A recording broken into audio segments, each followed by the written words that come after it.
Bonjour et bienvenue sur la formation Blender. J'espère que vous allez bien. Alors aujourd'hui, nous allons parler du node layer. Le node layer va nous permettre à faire entrer un peu de la lumière à la surface de notre objet.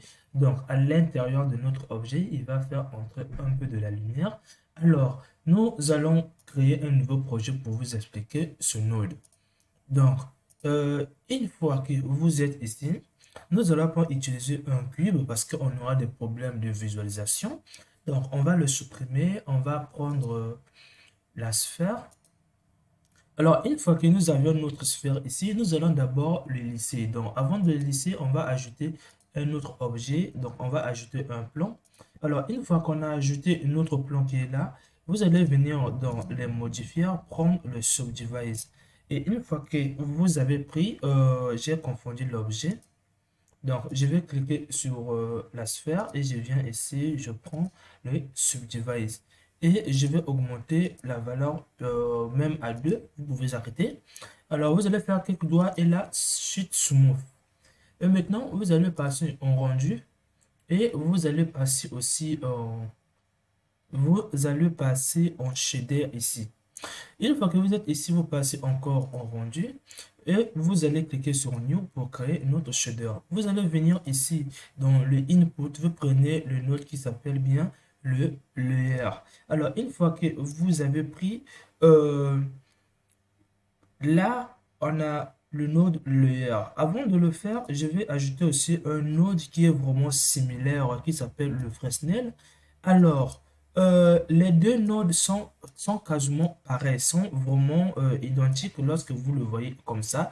Les deux nodes qui sont là jouent le même rôle. Mais à une différence ici, c'est que si par exemple je prends ce node qui est là, donc, je vais vous expliquer ce node et là, vous allez comprendre facilement ce node. Donc, quand je suis ici,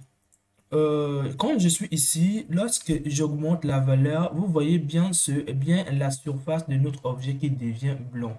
Donc, on peut même supprimer le node qui est là. Donc, ce node, on peut même le supprimer. Donc, vous pouvez le relier directement ici pour mieux voir ça. Donc, vous voyez bien, c'est la surface. En fait, ça se parpille sur la surface de votre objet. Et maintenant, vous voyez bien, nous sommes à une valeur de plus de 1. Donc, lorsque vous êtes à une valeur qui est inférieure à 1, et là, ça va entrer sur votre surface. C'est la même chose qui va se passer avec ce node qui est là. Donc, c'est la même chose ici maintenant. Au lieu d'avoir quelque chose d'inférieur à 1 et inférieur et supérieur à plus, comme nous savions que quand ça dépasse 1, alors la lumière va se parapiller sur la surface. Et ici, vous pouvez directement utiliser le facing. Au lieu de venir dire quelque chose qui sera plus de 1,5, vous pouvez dire directement que moi, j'utilise la surface. Et lorsque vous le collez ici, vous pouvez maintenant augmenter la valeur ici, comme vous le voyez, ou tout comme vous pouvez le diminuer. Et là, ça va s'éparpiller toujours sur la surface, comme vous le voyez. Alors, nous allons reprendre le node qui est juste là. Le node qui est là. Et là, par exemple, quand je suis à une valeur de 1, vous voyez bien, ça rentre. Et c'est la même chose que vous pouvez utiliser ici. Donc, quand c'est entrant inférieur à 0, vous pouvez utiliser directement ici pour dire que j'utilise l'intérieur. Quand je fais, et lorsque j'augmente la valeur ici jusqu'à 1, alors vous constatez qu'on obtient presque la même chose de ce qui était dans le facing. Pour mieux voir ce qui se passe, vous pouvez rentrer à l'intérieur de votre objet. Donc, une fois que nous sommes rentrés, vous voyez bien, si par exemple je diminue la valeur ici, désolé, je vais augmenter. Vous voyez bien, je vais faire comme ça ou simplement comme ça. Alors, quand je tourne, vous voyez bien le blanc qui se trouve bien sur notre surface et le noir qui est à l'intérieur. Donc, vous, pour mieux voir, soit vous allez rentrer sur votre objet ou encore rendre transparent votre objet et là, vous allez obtenir le fait qu'il rentre à l'intérieur. Donc, par exemple, quand je diminue, j'agrandis comme vous le voyez et quand je fais, ça rentre toujours. Donc, j'espère que vous avez vu qu'est-ce que ça donne un peu.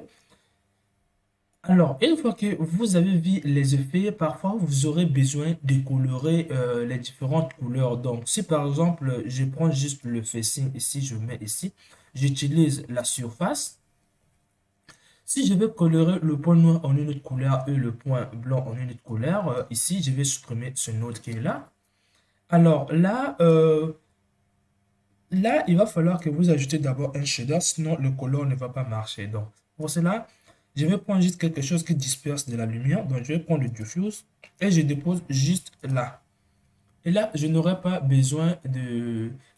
besoin de problème de couleur quand je vais faire les couleurs. Donc, euh, pour, euh, pour, pour diviser les couleurs, donc vous allez venir ici dans Color, vous prenez le mix Color et là vous tapez ici. Maintenant, puisque nous sommes en train d'utiliser les informations qui donnent le facing, vous allez l'enlever, vous le mettez sur le file. Et dans le file, comme vous le voyez ici, vous pouvez changer la couleur du noir qui était à l'intérieur avec ici.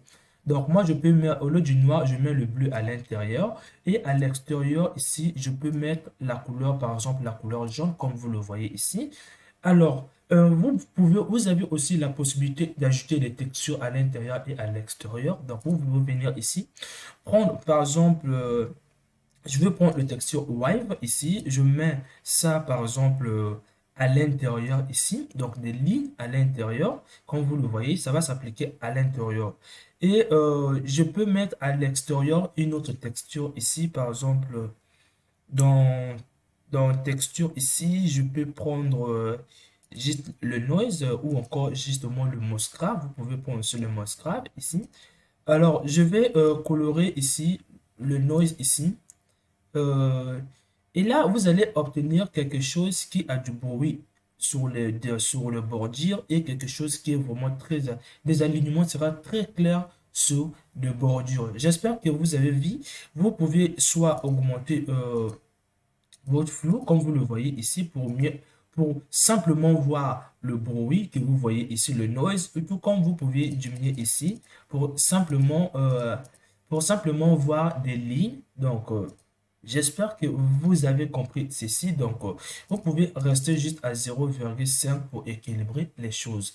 J'espère que vous avez compris cette vidéo. Alors, on se retrouve dans la prochaine vidéo auquel je vais expliquer le node toujours dans les inputs, le node qui s'appelle bien les links path qui va permettre de régler les ombres les ombres de votre objet. Par exemple, supprimer les ombres de votre objet, supprimer la lumière qui arrive sur votre objet ou encore les lumières qui par, qui, par, qui quittent d'autres objets pour venir dans votre objet. Vous pouvez enlever même les réflexions.